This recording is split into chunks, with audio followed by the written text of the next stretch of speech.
Jiu Jitsu is such an important part of who I am, and I was hoping to share that with folks who might know me only as a researcher.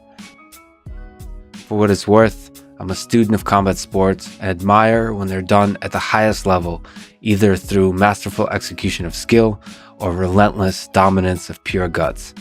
For context, I'm a black belt in Jiu Jitsu and have competed in wrestling, submission grappling, Jiu Jitsu, judo, and even catch wrestling. So I've learned more in these mats than I have in all my years. I'm a nerd, I got a PhD. I learned more about life, about the mind on these mats than I have in all the years of school. And I think two of the biggest things I took away is the humbling reality that I'm not special. And if you want to be good at anything, you have to work really hard. And if you want to be the best in the world at something like I do, I want to build robots better than anybody else in the world. Or whether that's knitting or yodeling, anything, you have to work. But you have to work harder than anyone else in the world. And the second lesson I learned, I used to compete a lot, I used to lose a lot, and I used to hurt to lose. And I remember, I don't know if Phil remembers this conversation, but I think at late blue belt, I was going to a big competition, and I said, I don't know how I'm going to win. It's like 50 people division. And he said, well, give everything you can to win, but whether you win or lose, you're still going to have a home here. I'm still going to love you. So the two things I'd like to say thank you for is the pain and the love. I could probably talk for hours about what I've learned from my time on the mat, but if I were to say one thing, it is that the mat is honest. You can't run away from yourself when you step on the mat. It reveals your fears, the lies you might tell yourself, all the delusions you might have, or at least I had, that there's anything in this world that can be achieved except through blood, sweat, and tears. I go through a set of principles that I strive to live up to as a man. Now there's a particular set of phrases that are a little bit cliche, but I think fundamental to who I am. But they center around compassion, empathy, love, and on the other side of it is character, and integrity, and strength, both physical and mental. I've had the fortune of being a wrestler, and I would draw a distinction between a very well executed in competition double leg, single leg takedown or a pin. As an OCD person, there's something so comforting about a well executed pin because it's like 2 seconds and it's just like everything is flush and nice and it's all clean. I mean, okay, is this OCD person who likes the align show? It's just beautiful. Okay, that's good technique. Wrestling also provides you, maybe more than other sports, the feeling of dominating another human.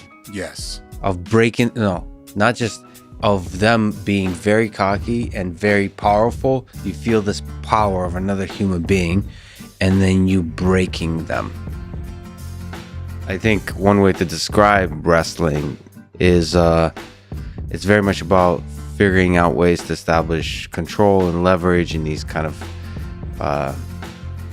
tie-ups, or there's different styles where you can do more from a distance to where it's more about the timing and all that kind of stuff. Ultimately, it's an art of like both upper body and lower body, and you could choose the different puzzles that you solve there.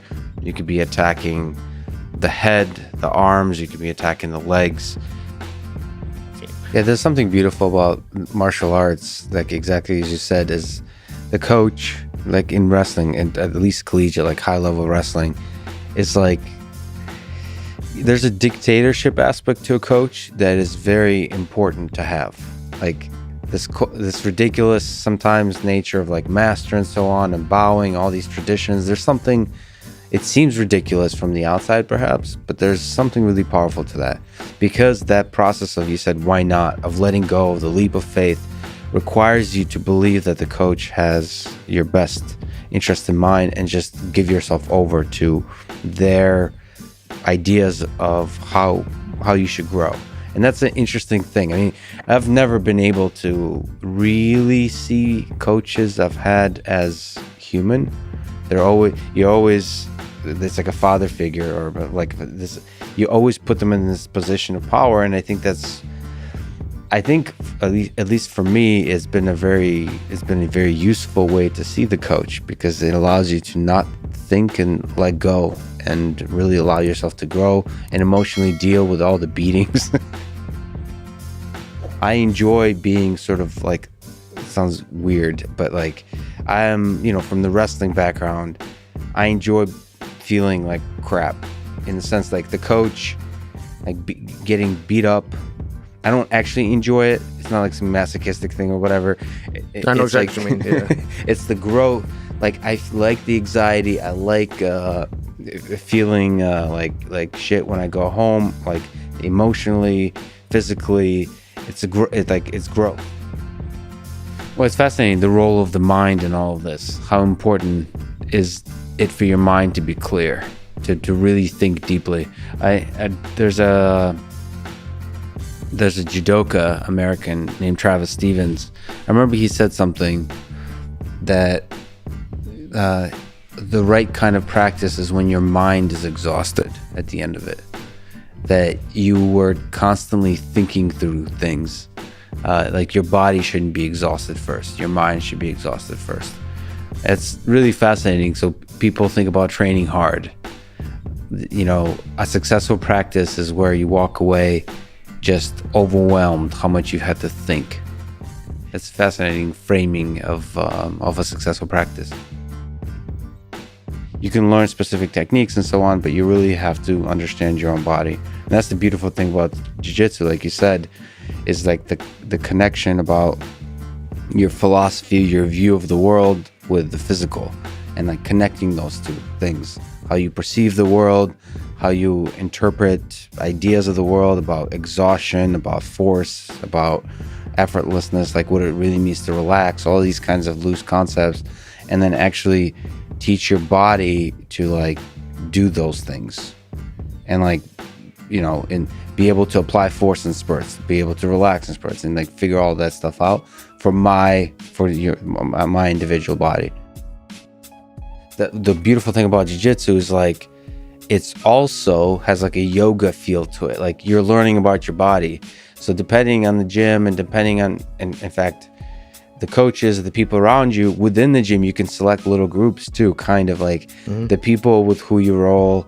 Like if you're a smaller person, it doesn't mean you have to go against big people. You can go against the people who like smoke a lot of weed and they're chill, or you can go against like that crazy ripped blue belt competitor who's like out to destroy everybody.